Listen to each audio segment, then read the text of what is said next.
Bonjour, c'est PN Théorie pour une nouvelle émission sur les processus et les techniques perverses qui sont utilisées donc par ces fameux manipulateurs pervers narcissiques et qui vous pourrissent la vie. Et autant pouvoir reconnaître ces processus pour pouvoir bien les identifier et ensuite bien pouvoir se défendre et les contrer, bien savoir comment il fonctionne en fait.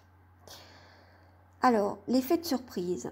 On va parler de l'effet de surprise aujourd'hui parce que les manipulateurs pervers narcissiques adorent qu'on ne puisse pas prévoir les choses, qu'on ne puisse pas prévoir leur comportement. Alors, j'ai parlé à un moment du cycle de la violence. Il y a effectivement ce cycle dont il n'est pas conscient du tout. Hein. Le pervers narcissique n'est pas conscient. Il vit un petit peu au jour le jour, donc évidemment il complote il fait des stratégies aussi à moyen et à long terme, mais il n'est pas conscient que tout ça forme un cycle dans la violence, parce qu'il n'est pas conscient de sa violence. Pour lui c'est normal, c'est simplement le fait d'affirmer ce qu'il appelle être, ce qu'il pense être sa supériorité et sa force, tout simplement. Il pense que c'est une force, alors n'allez pas croire que c'est une force parce que n'est pas du tout fort. Je pense que je vais faire une vidéo là-dessus, je suis en train d'y réfléchir.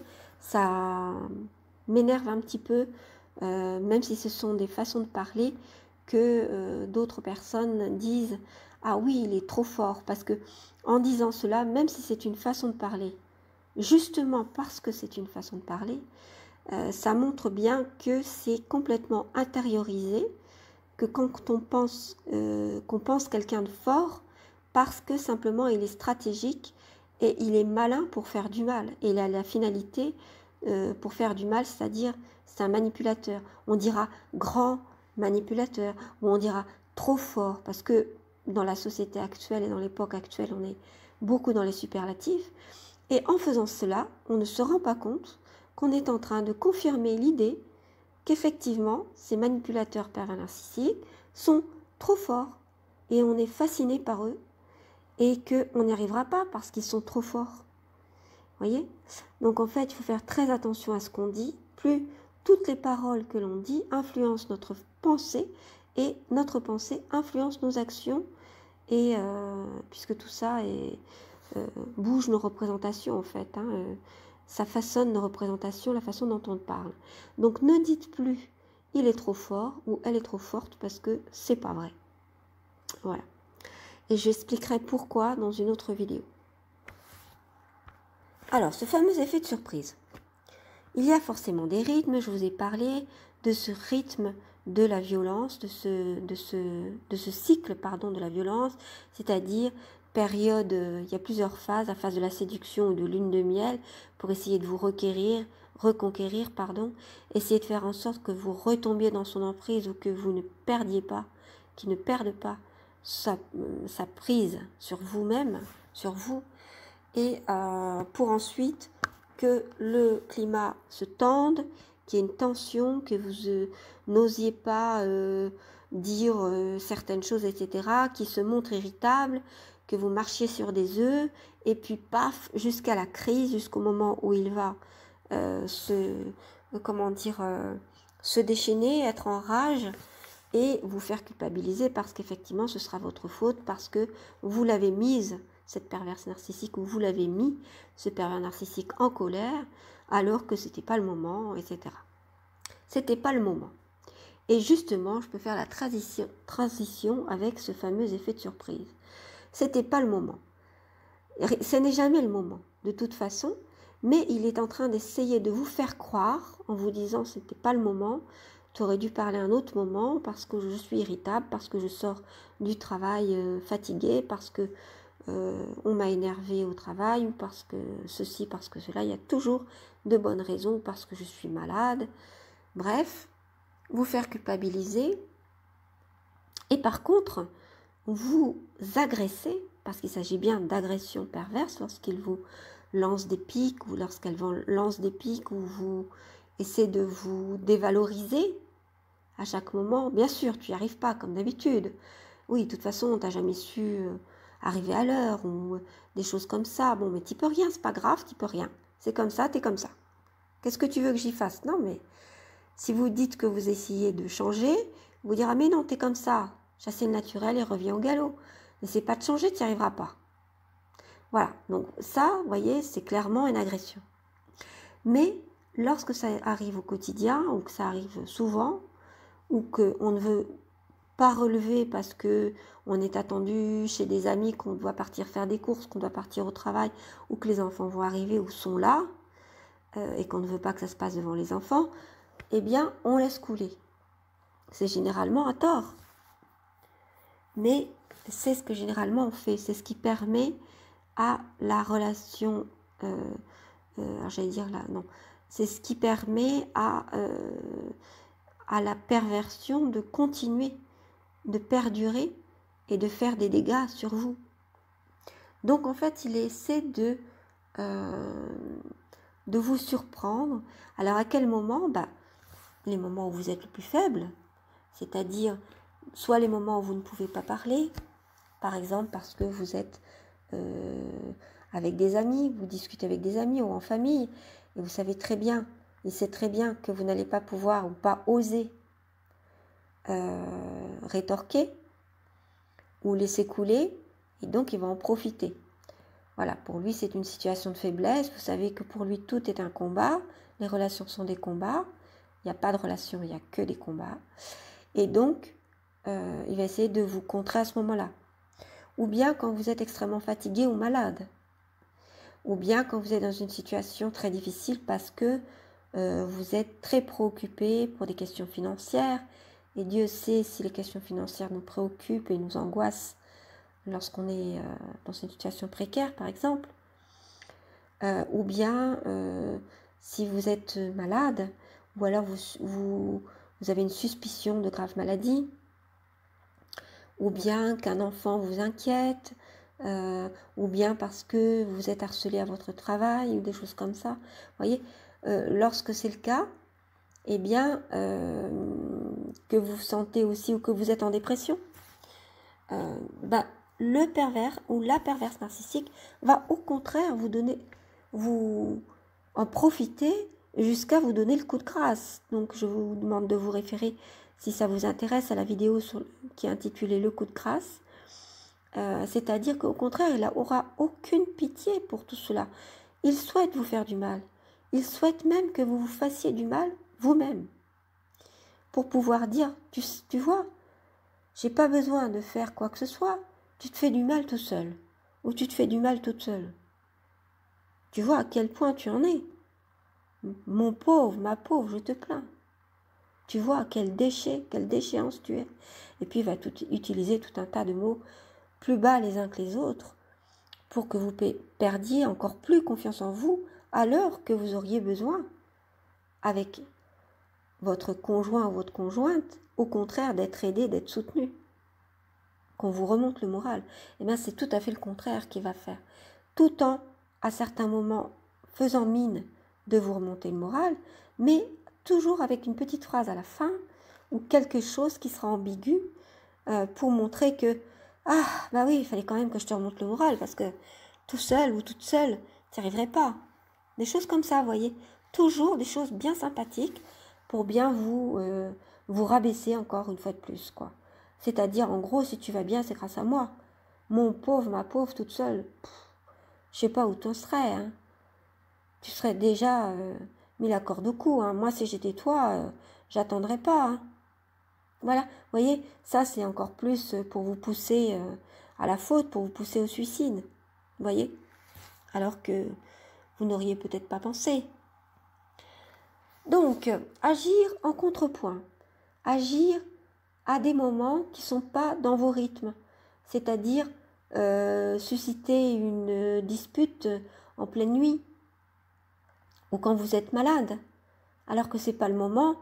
Et si vous essayez de répondre en vous défendant, par exemple, imaginons que vous avez la grippe, et puis que cette personne qui est perverse narcissique vous attaque à ce moment-là, et que vous lui dites, mais enfin, tu vois pas que je suis fatiguée, que j'ai la grippe, je peux pas te répondre. On parlera de ça plus tard. Et à ce moment-là, il va vous dire, ou elle va vous dire, mais de toute façon, on ne peut jamais parler de ça, c'est jamais le moment. De toute façon, oui, comme si vous simuliez que vous étiez malade aussi. Ça, c'est une chose. Parce que c'est ce que lui fait. Donc, il pense que c'est ce que vous faites aussi. Et si vous lui dites que vous êtes fatigué, mais tu es toujours fatigué. Mais tu vas jamais bien sûr. T'as tellement fatigué, tu vas pas être capable de faire le repas ou d'amener les enfants demain matin ou je sais pas.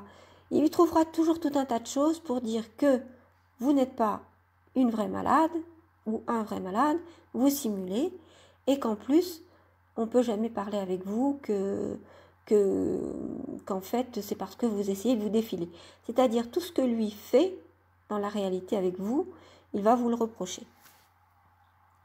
Alors, il agit par surprise, c'est-à-dire vous pouvez être dans une période de pur bonheur, enfin ce que vous pensez être un pur bonheur, quand vous êtes dans une relation avec une perverse ou un pervers narcissique, où tout va bien, où elle se montre avenante, heureuse ou généreuse, des choses comme ça, ou généreux, et vous ne vous attendez pas du tout, dans ce ciel sans nuage, à une réprimande ou à un reproche ou à une crise.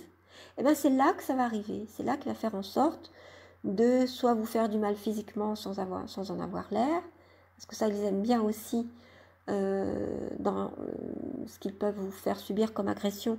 Les agressions physiques, ça peut être dans le lit par exemple, vous donner un coup de pied pour vous dire qu'il dormait, il n'a pas vu, ou elle n'a pas vu qu'elle vous faisait du mal, ou alors dans les rapports physiques, dans les rapports sexuels, vous faire du mal, que vous soyez femme ou homme, et que c'était dans le feu de l'action, ou alors parce que si vous étiez en train de dormir, que vous étiez en train de rêver, vous avez fait un cauchemar, et vous lui avez envoyé une claque, une baffe, etc.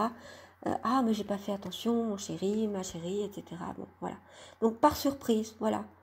Vous êtes en train de dormir ou vous êtes en train de manger et voilà, il va vous faire une crasse comme ils aiment se le dire entre eux, les pervers narcissiques, comme ils aiment, les pervers narcissiques aiment bien, quand on est dans des nids de vipères, des organisations qui sont, ou des familles de nids de vipères, ils pensent que ce sont des crasses, ils parlent de crasses, simplement parce que c'est une manière de diminuer le mal qu'ils font et d'en parler comme si c'était quelque chose de banal, voire de normal. Vous voyez ? Donc en fait, il peut y avoir eu un calme avant ou une période de bonheur, et puis tout à coup, paf, une crise ou voilà. Et après, vous faire culpabiliser pour ça. Au moment où vous ne vous y attendez pas.